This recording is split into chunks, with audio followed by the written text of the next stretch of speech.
Hi, I'm Christian Hough. Hi, and I'm Chris Reeve. And in this how-to we're going to look at several different lighting techniques to really help you get the most out of those portraits and nail that shot.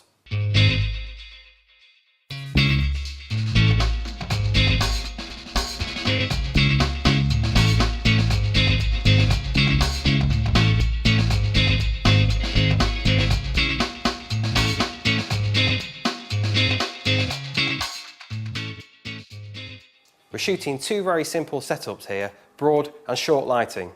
Each effect can be achieved using a single key light lighting one side of the face.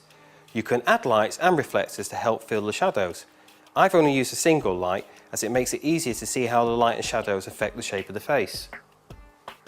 For this example, I'm using a single Gemini head with a 60x80 softbox.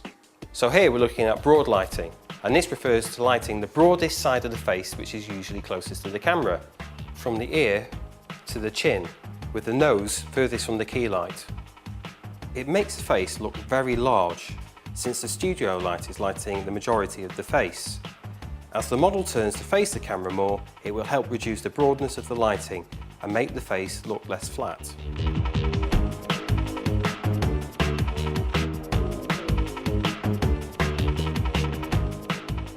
We're now using short lighting, basically opposite to broad lighting, and we're now lighting the side of the face which is furthest from the camera. The difference to the broad lighting example is that we have now moved the key light to camera left. Short lighting can have the effect of making rounder faces look slimmer, as from the camera's perspective, less of the face is lit. Now, all you have to do is meter up and start shooting.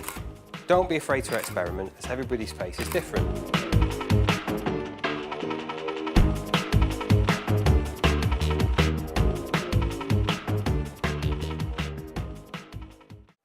Rembrandt lighting is very similar to short lighting.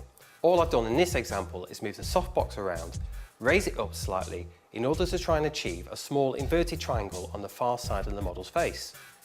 We achieve this effect by modifying the short lighting setup.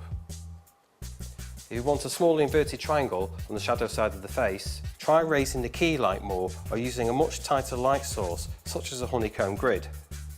Okay, just time to meter up and then start shooting.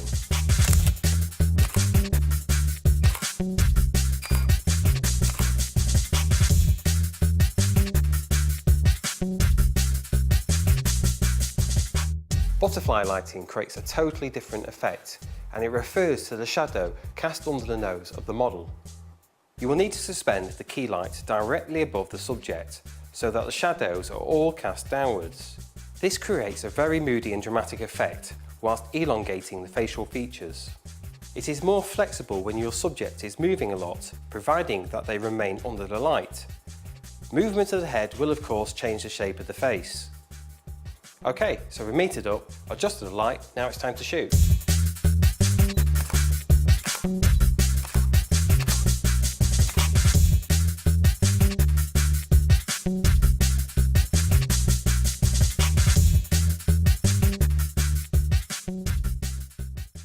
Once you've got to grips with the lighting, it's a great idea to start utilising reflectors and fill lights and hair lights to lift shadows and create different effects. A Bowens silver disc reflector is a really good alternative to a second light when you want to lift those dark shadows. A second light will allow you to increase and decrease the amount of fill light to more finely control the shadow detail. Remember, don't get uptight about these effects.